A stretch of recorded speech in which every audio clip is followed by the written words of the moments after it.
কেমন আছো সবাই? নতুন একটা ভিডিওতে জানাই অনেক অনেক ওয়েলকাম, অনেক ভালোবাসা। এখন হলো দুপুরবেলায়, আর আজ হলো ৩রা এপ্রিল।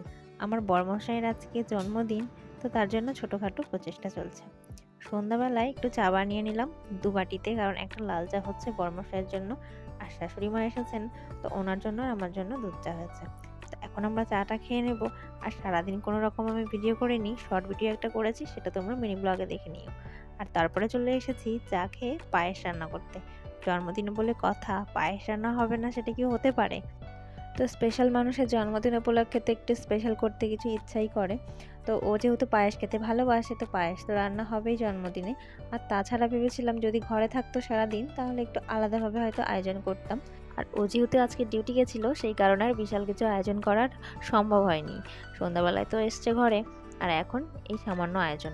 এখন এই দুধের মধ্যে ড্রাই ফ্রুটসগুলো দিয়ে দেবো, কাঠবাদাম আর কাজু বাদামগুলো দিয়ে দিলাম, কিশমিশটা পরে দেবো। দুধটাকে ভালোভাবে জাল করে নিয়ে চালগুলোও দিয়ে দিয়েছি। আর এখন ভালোভাবে একটু নাড়াতে হবে, না হলে চালগুলো নিচে লেগে যাবে। আর আমি একটু ভয়ে ভয়ে পায়েসটা রান্না করছিলাম। বড়মশাইয়ের আবার খুব পছন্দ না হলে মুশকিল হয়ে যাবে। ও বলছে একেবারে যেন ঘন না হয়ে যায়, একটু যেন পাতলা পাতলা থাকে। তো সেই ভয়ে আমি রান্না করছি। তো যাই হোক, চলো রান্নাটা তো করছি। আর পায়েসটা এদিকে রান্না করা হয়ে গেছে, আর এদিকে আমি বাসমতি চাল ধুয়ে নিয়েছি, এখানে কিছু সবজি কেটে নিয়েছি। রান্না করব ওর পছন্দের ফ্রাইড রাইস। আর এখানে জল বসিয়ে দিয়েছি, জলের মধ্যে একটু সাদা তেল, তেজপাতা আর লবঙ্গ, দারুচিনি এগুলো দিয়ে দিয়েছি। তো এখন চালগুলোকে দিয়ে দেবো। চালগুলো ধুয়ে রেখেছিলাম, আর একদম শুকিয়ে পুরো ঝরঝরে হয়ে গেছে চালগুলো। বেশ কিছুক্ষণ রেখে দিয়েছি ধুয়ে। আর এখন চালগুলো দিয়ে দিলাম। আর আমি না একটু টেনশন করছিলাম চালগুলো দেওয়ার সময়, ভাবছি এই যে সসপ্যানটার মধ্যে বসালাম, এর মধ্যে যদি উতরে পড়ে যায় চালগুলো তাহলে কি হবে। তারপর আর খুব বেশি চিন্তা ভাবনা না করে বড় হাঁড়ির মধ্যে দিয়ে দিয়েছি ঝালটা। আর ভাতটাও হয়ে গেছে, নামিয়ে নিয়েছি। আর এদিকে কড়াইতে সাদা তেল দিয়ে দিয়েছি, আর দিয়ে দেবো কিছুটা ঘি।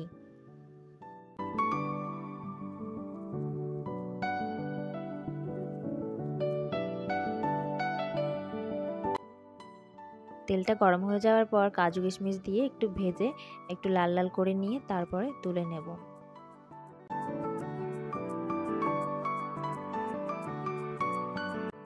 তারপরে যে গাজরগুলো কেটেছিলাম সেগুলোকে আগে ভেজে নেব। আর গাজরটা আগেই দিয়ে দিলাম। তারপরে নাড়াচাড়া করে বিনসগুলোকেও দিয়ে দিলাম। আর ক্যাপসিকামটা পরে দেবো, যেহেতু ওটা তাড়াতাড়ি সেদ্ধ হয়ে যায় আর ভাজাটাও তাড়াতাড়ি হয়ে যায়।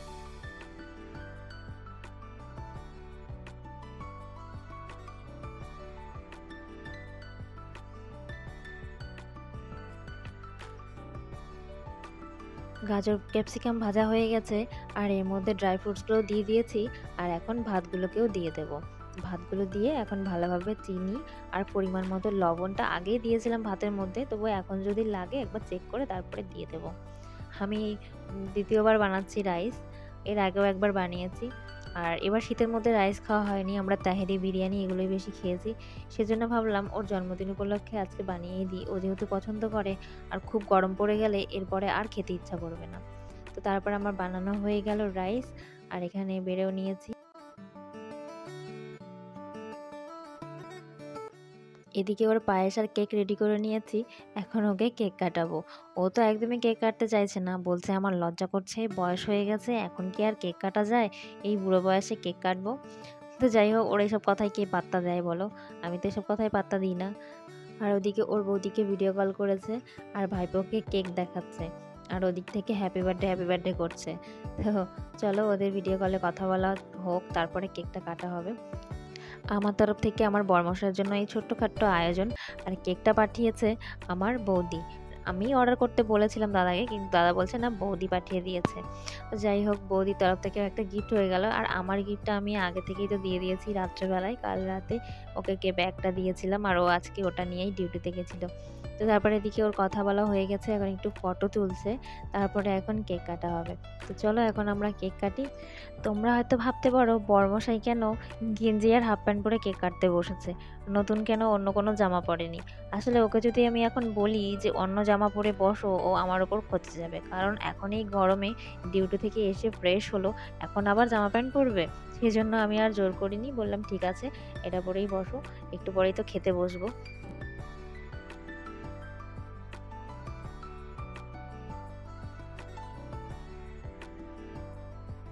পায়েসটা নিয়ে তো খুবই টেনশনে ছিলাম। আর এখন ওকে পায়েস খাওয়ানো হচ্ছে, শাশুড়ি মা ওকে পায়েস খাওয়াচ্ছে। তো পায়েসটা খেয়ে যখন জিজ্ঞাসা করলাম কেমন হয়েছে, বলল ভালো হয়েছে। কিন্তু পরে ওর মুখেই তোমরা নিজেরা শুনে নিও কেমন হয়েছে, ও নিজেই বলে দেবে পায়েসটা কেমন হয়েছে। আসলে ও খুব খুঁতখুঁতে, ওর পছন্দ মতো না হলে ও কোনো জিনিস খেতেই চায় না। কেকটা খুব সুন্দর, পায়েসটা তো একটু দাম হয়েছে। আমি মা তাই আসছি। কেমন লাগছে? ছেলে বুড়ো হয়ে যাচ্ছে। ছেলে পুরো দাঁড়িয়ে ভেঙে পুরো বয়সে কেক কাটা। আমার বর কেক কাটবে না, তাও জোর করে কেক কাটাচ্ছি। আর আসছি। আর কেকটা যে পাঠিয়েছে আমার শালা বউ মানে বৌদি, বৌদিকে অসংখ্য অসাধারণ ধন্যবাদ। অসাধারণ কেকটা, অনেক অনেক ধন্যবাদ। হ্যাঁ এসো পায়েস খাওয়াবো। ঠিক আছে, চলো এখন আমরা খাওয়া দাওয়া করবো। এখন আমরা খেতেও বসে গেছি, কেক কাটার পর্ব শেষ হলো। আর রাইস আর মাটন কষা দিয়ে খাওয়া হবে। শাশুড়ি মা ওর জন্য রান্না করে নিয়ে এসেছে মাটন কষা, যেহেতু ও মটন খেতে খুব ভালোবাসে। আর সঙ্গে নিয়ে এসেছিল লাউ চিংড়ি আর কি একটা ভাজা। ওগুলো তো আর রাইসের সঙ্গে খাওয়া যাবে না, সে কারণে ওগুলো ফ্রিজে তুলে রেখেছি, কালকে খাওয়া হবে। তো চলো আজকের ভিডিওটা এখানেই শেষ করব। আর কেমন লাগলো তোমাদের আজকের ভিডিওটা অবশ্যই কমেন্ট করে জানিও, ভালো লাগলে একটা লাইক করে দিও। আর সবাই অনেক ভালো থেকো, সুস্থ থেকো। পরবর্তী একটা সুন্দর ভিডিওর সঙ্গে দেখা হবে, ততক্ষণের জন্য টাটা অ্যান্ড গুড নাইট।